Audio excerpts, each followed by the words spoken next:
Welcome to the Echo Spotlight. I'm Paul McLean. And I'm Dave Dale. Today's guest is Scott Kile. Almost forgot your name right off the bat. There we go. That's a humbling thing. It happens. Yeah. Thanks for coming in. Not a problem. I don't really know where to begin, how to list your involvement in all the different things, but I mean, in my experience, obviously, hockey for beginners, your work starting up the girls hockey program, all of your work with the Trappers, with looking after the midgets, and then all of your time back with North Bay minor hockey, and then helping to bridge the gap between North Bay minor hockey and West Ferris minor hockey, which I really think is a story for another day, because that's a whole episode. Right. But what we really, starting off here, I think we wanted to discuss your relationship with Jim Lecappelain and everything that Jim brought, as he's being recognized by the North Bay Sports Hall of Fame and the Pete Handley Friend of Sport Award. And thanks for coming and welcome. Well, thank you. And yeah, Jim and I, our relationship goes way back to the minor hockey wars. Yep. And, I was, of course, on the opposite side. I was North Bay minor hockey. Jim was West Ferris minor hockey. And back in those days, we were two associations vying for the same kids, and the biggest Nevada box, with the coach of the biggest Nevada box, had the best team. And there was a few of us that were trying to even the playing field here, and Jim was one of them. So it was a difficult journey in itself, just to enter an operational agreement and do it in such a fashion that it didn't affect 700. Well, each team had roughly each association had about 600, 700 kids. Yeah. We had to put it together, and you need people like Jim to be able to do something like that, because a lot of stuff had to be confidential. A lot of stuff had to be thrown back and forth, and if it had gotten out there, I'm sure it would have derailed the attempt. Because there's a lot of people out there just didn't want it. So, dealing with Jim and talking to him, he was always there for those things. And that was my first encounter with Jim. And then, of course, when we decided to do the operational agreement, the agreement was that North Bay Minor Hockey would never operate the same programs as West Ferris Minor Hockey. And that was a handshake agreement with, Ben Janak and Don Wallace and Réal Belanger and some really good people at West Ferris at the time. And, and we honored that. But then we had a situation where we had started the girls hockey. And we started with our one team, and then the next year we had three, but it was all done under North Bay Minor Hockey. West Ferris felt they couldn't, take everything. Yeah. And totally agreed. We agreed. And so that was the start of the North Bay District Girls Hockey Association. So now you got the girls, and when I was with North Bay Minor Hockey, it was easy because decisions were made where the girls played in the boys' house league, and we were able to have control over that, and so next we had to bring the girls and find them a place to play, and it would have been the NDHL. Of course, who's the person you go to? Jim Lecappelain. Yeah, and so again, like I had, went on to the board of the North Bay District Girls, and there we went to. I remember going to the meeting. I'm trying to think where it was. It might have been Mattawa or somewhere, because it was always traveling around, and talking to Jim about it. And absolutely, there's no question, no doubt, these girls need a place to play, and we're going to do it. And I remember starting my spiel at the NDHL and the board, and there's my partner in crime, Jim Lecappelain, speaking up, saying this is a must and it has to happen. And so we were able to find a place for the girls to play, and they played in the NDHL and they played in the boys' house league divisions. Yeah. And, and then with Jim, any big decision, he was there.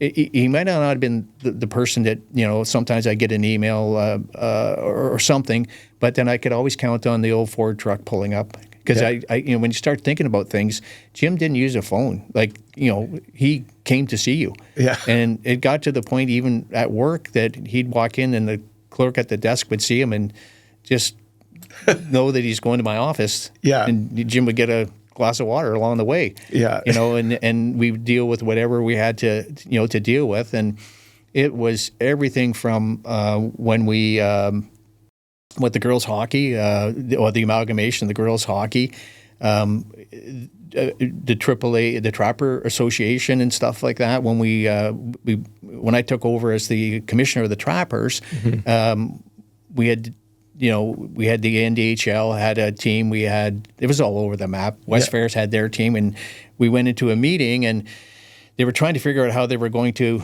amalgamate the two teams. Like Keith Barton asked me to go to this meeting, keep an open mind. I went. Of course, Jim is there and chit-chatting with me, but they couldn't at that time, they couldn't get along. Yeah. So I remember talking to Jim and trying to figure this thing out, and it was decided by the time I was done with Jim that we were going to take everything we had, which was our finances, our constitution, and that back then we trademarked the logo, remember that? Yep.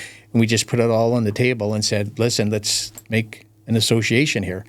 And those are things that he had a part of because he was always behind the scenes, but he'd come and see me and talk to me, and I'd be able to run these things by him. Yeah. And I mean, it was sometimes scary, like, because you're dealing with the community, and some people in the community are always not quite upfront or happy with the decisions you're going to make, especially the amount or the operational agreement. And you notice I used the word operational agreement back in the day, because the amalgamation came many years later. Yes. And give us a sense of the time frame on when these things are happening. Okay, so this would have started in the 90s. I joined the North Bay Minor Hockey Board around 94. So, and it was in financial distress. Like, there was no secret there, and I mean, we were trying to figure it out. And once we found out, how much in debt it was, we had to do something, and we couldn't crash and burn because we owed money in the community. We had to take care of that. And then we also had 640 kids we had to look after. So that was in I think 95, 96. And then it was the girls. I started the girls in 95, 96. So we ran 2 years. So we're probably looking at about 98. And I'm just trying to think. I could find these dates for you. Yeah. Oh no, that's cool. I just wanted to have a bit of an idea. Yes. So it was be about 98 is when we probably did get the girls in the association. I know I wrote the in the beginning, and if I read that, I would have the exact dates for everything. That I wrote that for the girls program about when their hockey program started. So on the Junior Lakers website now, there's a in the beginning, and you can kind of read the origins and everything. I will do yours for the beginners. Yeah. Curtis actually talked to me about that the other day. So he wants a breakdown of what I did over the years. Yeah. So I'm going to have to dig into that because I'm getting old now. So everything's blended together. Yeah. Well, I just think it's so fascinating because, I mean, again, as someone who moved here from out of town, but now having 20 years living here, listening to this history and learning it as we've had our talks over the years has been incredible. And for all the, I don't know, call it controversies or problems that people might think exist in hockey now, like to have any idea of what it was like when there were two associations in town competing 100%, for everything. Yes. And I just know through all of this and any big decision I had, I know that it would have been run past Jim. Yeah. I know I'd see the Ford truck coming. I'd be working in my garage at home or at work. He'd come and see me and stuff like that. And it almost like could read my mind that I need to talk to Jim. Yeah. And because, again, they're big decisions and stuff. And Jim always was ahead of everybody else. Like when it came down to body checking in the house leagues and stuff like that at the higher levels, kids were quitting hockey. Mm-hmm. Jim didn't like that. Yeah. And we all know that, we're all going to end up in the beer leagues eventually. Yes. And so Jim always knew that. And he knew that, he would bring it to the board at the NDHL when it wasn't popular, and he'd make it popular. Yeah. And he had a way of making he'd work at it to convince you. Yep. And if he didn't convince you the first go around, you're going to see him again. Yeah. And that's always the way it worked with Jim. And he was just there as a partner in the community. Like, and I go even with the, when we did come to the time where we did do the amalgamation, the actual North Bay Minor Hockey changeover with the name West. See, back in the minor hockey war days, the deal was that we did a handshake, and we've never operate the same programs. It would stay. So we kept the North Bay Minor Hockey Incorporated. We kept the name, and the way we were. Well, that's another story. But we kept the name, and then so the deal was that we would never surrender it unless at the request of West Ferris executive. And then finally the email came through from Daryl, and then of course Jim would come and chat with me and stuff like that, and so there was that, and then there was the Trapper name. I think that was done in 2007 at an AGM, and they asked me if I'd come, and back then we trademarked the name, so there was like 197 people. It was incredible. It was a very big meeting. It was a very big meeting. It was very controversial, and I remember being told, not to speak. Yeah. And then somebody spoke, and then I couldn't not speak. At the meeting, it was it was a full house, and there was those, one thing that everybody had, or those that cared, had respect for the old guard at West Ferris, and that's the one thing that, again, Jim had for years. So, but what they wanted to do with the Trapper name was, people were saying, when we go out of town, where's West Ferris? And that started to come up, and it came up a lot and a lot and a lot. And Jim came to talk to me and said, it's obviously the inevitable is going to happen, but we're just not ready yet. And so that's when the discussion came up about the moniker Trappers. So if people could go out of town and be the North Bay Trappers, from the West Ferris Minor Hockey Association, that would take care of it for a while. Yeah.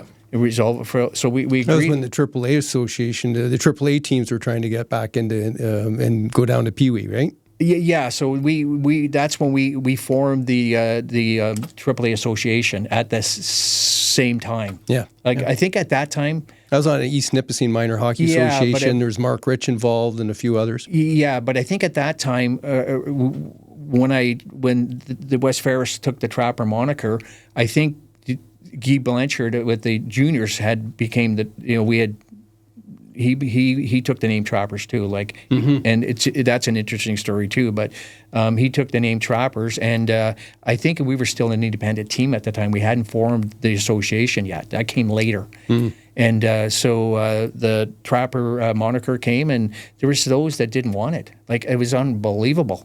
And so the fight was on that night, and I remember, one young family standing up saying, "You know what? You guys had your chance, and you ran it for your kids, and you did a wonderful job. Can you let us do stuff for our kids?" And I remember that. Then I think probably around the time I might have said, "You know what? We're here, we support it. We think it's a wonderful thing for minor hockey and for the community." And again, it happened, and then we moved on, and then my next interaction with Jim would have been with the beginners program. And I did get my email from West Ferris Minor Hockey saying, "You know what, it's time." So then it's me now. I'm going to have a conversation with Jim, because I always did. And, Jim said, "Yeah, it's there." He says, "It's going to hurt some people and things like that, but it's time to make the move." He was always sort of ahead of things. And he knew that when we changed the moniker to Trappers, he knew that would satisfy for a while, but it wasn't going to be the answer. But I think it took some massaging, because I know when Jim would have left me, he would have went and probably worked on a few others at West Ferris, saying, "You know what, it's time to go." And that's why he didn't phone. I think he showed up, and I'm sure other people would vouch for that you just see Jim coming. Well, I still remember the first time I met him, and it was coming into the store really early on, and eager, not really sure where or how to best support. And I remember, and it's great. There's actually still some banners that hang up in West Ferris Arena, and they say back when we were Skaters Edge, but Skaters Edge, Source for Sports novice team, and supporting those. And that was kind of how my first interactions with him. And again, like you said, he was there. He was the follow-up. Now, wearing the hat I do, trying to help run some of these leagues and stuff, I'm just amazed at the commitment and everything 100%. That he was able to do. Yeah. I read there's a really nice article that I think was in Beta Day, just kind of about it and talking about the award. And the one thing that really spoke to me was, I guess, it's his son saying it wasn't until his father passed that he understood all that he did, as it was just this outpouring of everything. I totally can see that. Yeah. I mean, again, that's kind of, I don't know why Curtis is interested in what I did, because he's involved now and stuff like that. And, they've seen it. You know, I mean, it's not always easy. Like, and Jim wouldn't have had it easy go either, because I remember when we did the operational agreement, I remember back in the olden days, my phone ringing at 2:00 in the morning, and you know, I got death threats. Somebody actually cut out a magazine and put "I will destroy you," and they mailed it to me. You know, so there's no doubt on the other end, Jim would have been receiving the same sort of. Well, yeah, he made some big decisions, right? And sometimes, you know, he'd get pushback, but it didn't stop him, because he would keep working at it. Yeah. You know, and if he felt it was the right thing to do, he would keep working at it. Yeah. You know, and you know, and it's disappointing that what happened with the beginners, because when they asked for the, you know, West Ferris Minor Hockey wanted the name North Bay Minor Hockey, and we had it, and it was all done legit, like it was done, you know, through a law firm, and our executive sat on that side, you know, West Ferris sat on this side, and I was sat as 26 years as the first vice president of North Bay Minor Hockey. When I signed those papers over and slid it across the table, that was it. Yeah. You know? But it also ushered in a whole new era that of, you know, actual people working together after everything that took to build that. And now you've got these, you know, these teams and all these kids and everything that we're doing as parents now. And yeah, I think it's really important to look back and recognize everybody that went into it, and to understand just how much work. And so if you don't understand as a parent maybe why this decision was made, or you don't agree with, you know, that this is when your team practices, it's like you have to look outside yourself. And I think that's what so many of people like yourself and Jim and these volunteers, looking outside themselves, looking big picture, like you said as well. He's, you know, this may not be a popular decision now, but this is where we need to go. Yeah, and that's the way he was, and that's how he worked it. And I know that there was times where he was told no. Yeah. You know, to him, that's just, you know, restart. Yeah. You know, and stuff like that. So that's you know, the character that he was, and that's what he portrayed in minor hockey in the community. And I just don't think, you know, again, I respect his, you know, his son recognizing that he didn't know his dad did all these different things. That's the way Jim was. It's not that you missed anything. It's just the way. Yeah. He wasn't coming home telling you, oh, I did this, and this. Yeah, he wasn't waving a flag around town that I did this or I did that. He just did it. And the last project I worked on was the beginners program, and you know that didn't, you know, end the way we wanted it. And part of, you know, the way it ended was disappointing for me that Jim and I worked so hard to put it under the minor hockey umbrella. And I mean, he was at my house. We were doing sweaters, you know, figuring out all the stuff that needed to happen, because again, at that time I'm looking for the exit, right? Yes, yeah. And so somebody had to, and again, it's Jim that stepped up. Yeah. And so we did all that, and then the year that, you know, when they couldn't get the program launched because they couldn't find the volunteers, and we went to you with like 4 days before it started and said, yeah. And I mean, Corey Fry was another one that was involved in that. I can remember, and I guess it was kind of coming out of COVID and stuff too. If I can recall, so the North Bay Golf Course was kind of like a safe place where you could actually go and be close to people and have conversations. And I remember that well. And yeah, the intentions were, everything was great about trying to draw the beginners program in line with West Ferris and now North Bay Minor Hockey. Yes. But the sort of stumbling block became insurance. Yes. And everything that applied for when you, and how difficult it is to run a program. Because the thing I learned from you was, you know, when you're starting with these young kids on the ice and that separation from their parents, like how critical it was to have the parents on the ice so the kids could have that eye contact. They could, you know, get a little bit of extra, I don't know, just help, because those early days, your back is dying from picking kids up. It was an option, like, because some kids didn't fare well with their parents on the ice, and other kids couldn't move an inch without them, you know, and then you had to sort of wean it off. But yeah, so with Jim, it was, you know, that was our last project we worked on, and you know, and when we tried to run it under the Minor Hockey Association, the cost to run the program went up about $5,000. And it was only, you know, 100 and some kids, right? So, but it was the volunteer part that, like, getting somebody to commit to the program, to organize and all that, that's where they really, really had a difficult time. And as you can tell, once you get going, Yeah. and you get your systems in place and you start to figure stuff's pretty easy. But it was chaos. It was chaos because the program hadn't started yet. And thank God the year before, I did order all the sweaters. And Jim came and he took all the sweaters and I gave him all my extra sweaters and everything I had. And here you go and good luck. And then the next thing you know, Jim's truck's pulling back up. All their sweaters are coming back. Yeah.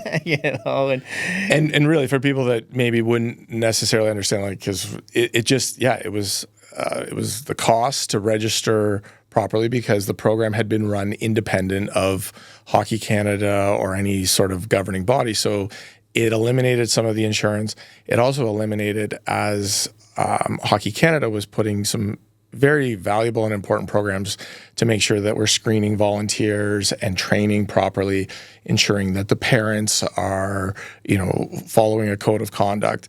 These were all valuable things, but they were also red tape that made... That was the big one, the red tape at 4, 5, and 6 years old, right? And stuff like that. And it made it too difficult. And so... But we tried. Yeah. And I think it was a really great effort. And ultimately, everything was so set up. When I came in to pick it up and brought the timing was great. I was coaching my daughter's team. I thought it was a perfect way to get them involved.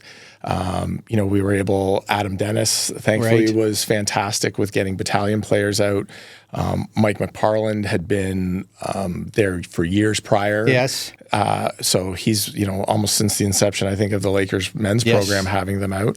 And, just continuing to find, Al Obu was a carryover. Yes, he was. We were able to get Scott Kile, people that just wanted to give back to the program. And those were kids that, now we were seeing kids who had been a part of the program now having their kids and bringing it in. Yeah, I had to leave beginners because I thought I'd have a beginner's kid that I had would be the parent and the kid would be back because I'd been there too long. Yeah, right. That long. It was so well set up and it was so easy to kind of transition. You and Jeanette were so wonderful helping organize the teams and bringing your volunteers out the first day that we did to put everything together on the ice. So it's and then that was the last project I worked on with Jim but the other thing though is that was kind of for me was when my son joined the West Ferris executive and Jim welcomed him and said I'm working with another Kyle and this is great and stuff like that. So even then he made Curtis feel welcome to the board and stuff like that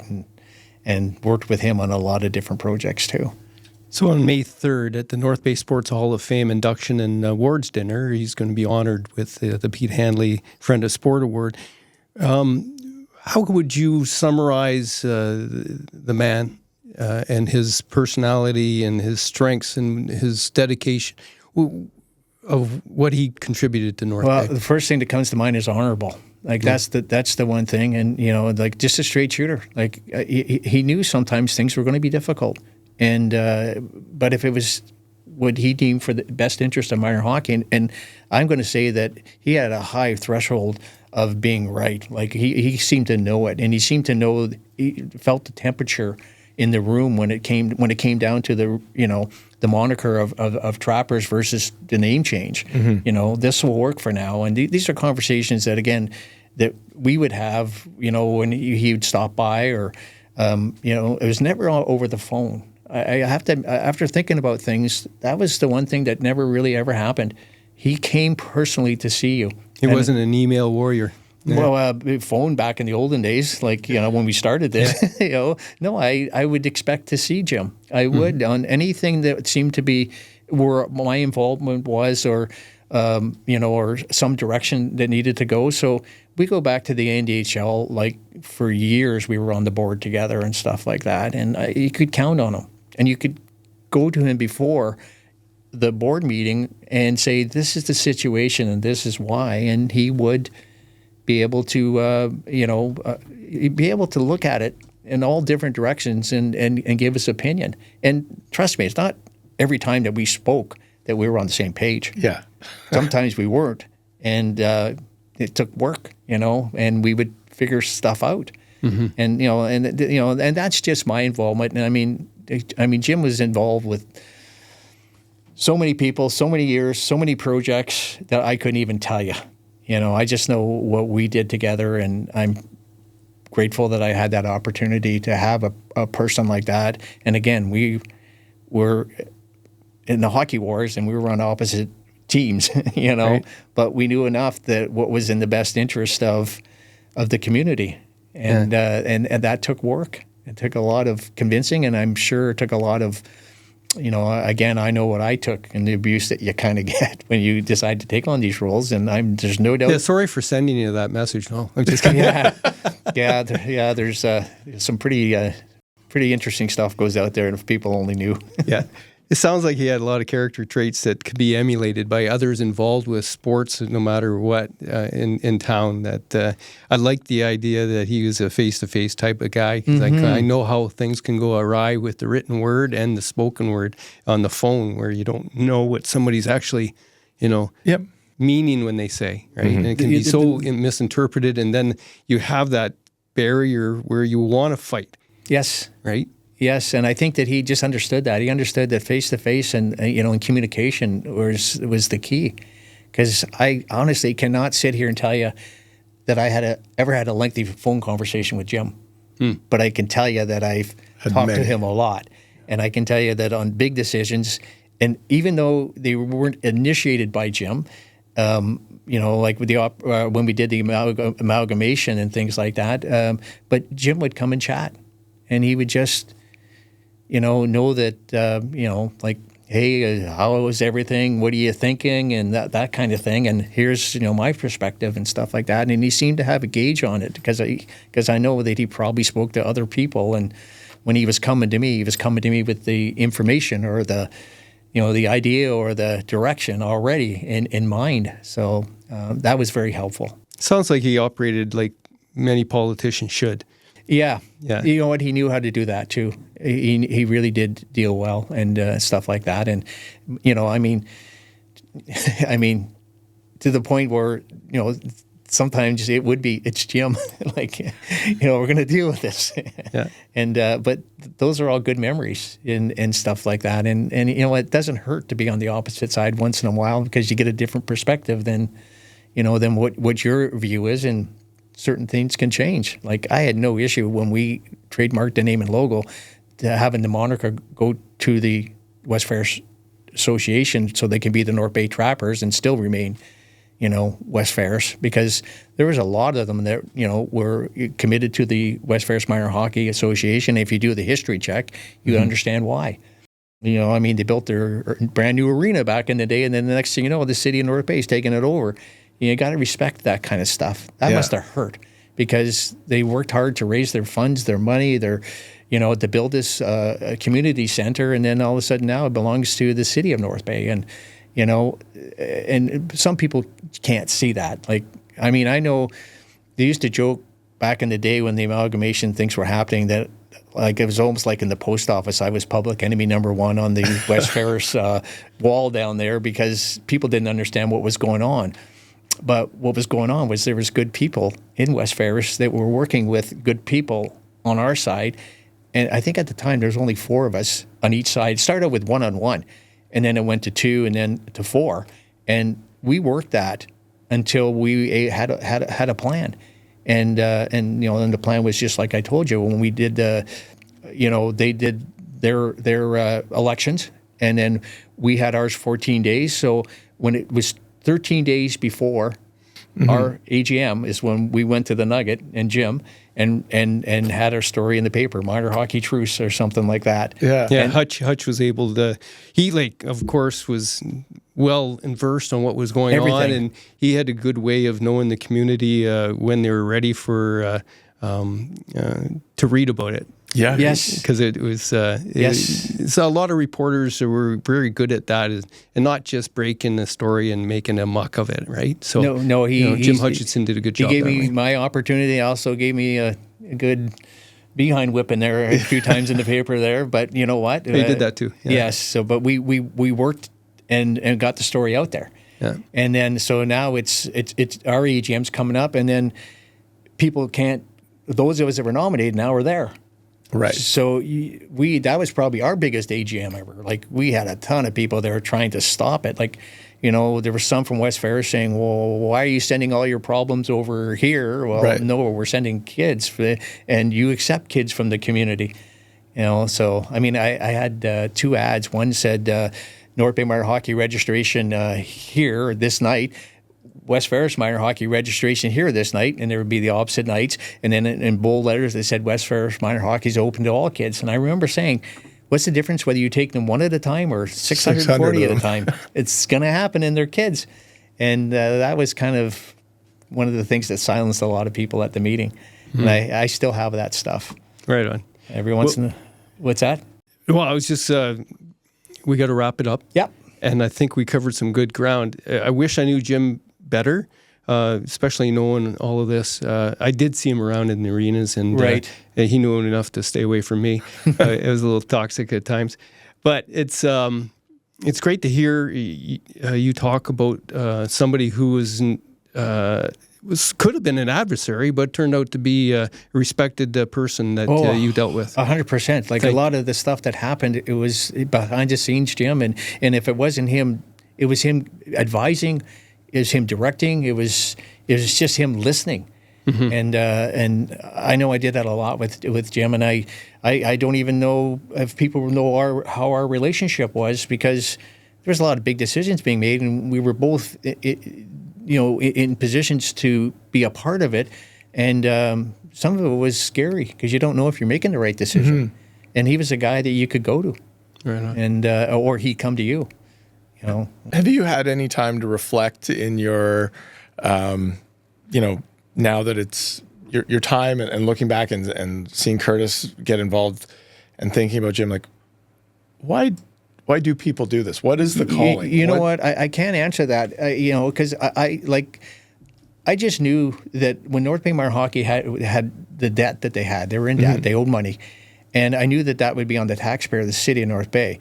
And I had a group of people that just followed this, listened to me, right? And so we kept the entity together, the corporation together. We did it by, amending the Constitution, and we ran tournaments for West Ferris Minor Hockey, and we'd give them the proceeds. We ran for East Nipissing, give them the proceeds. That was the way to keep the entity alive. Yeah. And we were able to pay down the debt. We were able to get rid of it. And I had 2 people on the board that the day we gave the last check to make sure there was a zero balance and nobody, no taxpayer, no business person in the community ever lost a dime with us, two of them resigned.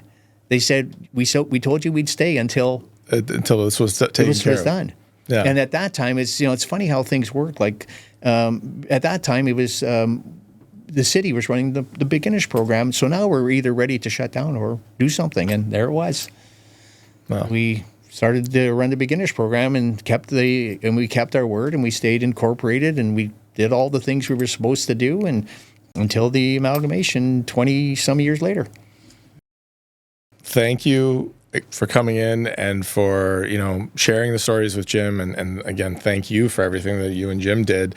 Everyone playing hockey in North Bay owes a debt of gratitude for the work that everyone put in and still continues. I mean, there are other, whether it's Daryl Pittman or Willie, they've all been there a long time. Have been there a long time, people. and I just for anybody that watches this, I guess, and if you're like me and you're a parent that's in the rink and you ever get a chance to come past these guys in the community, please say thank you, because your kids and the experiences that we get to have wouldn't be possible without the work that you guys did. So thank you so much. Well, thank you, and thanks for having me. And it was an honor to work with Jim and work with the community. Right on. Well, you've seen another Echo Spotlight feature. I'm Paul McLean. And I'm Dave Dale. Please like and share, and it helps us with our work. Have a good day.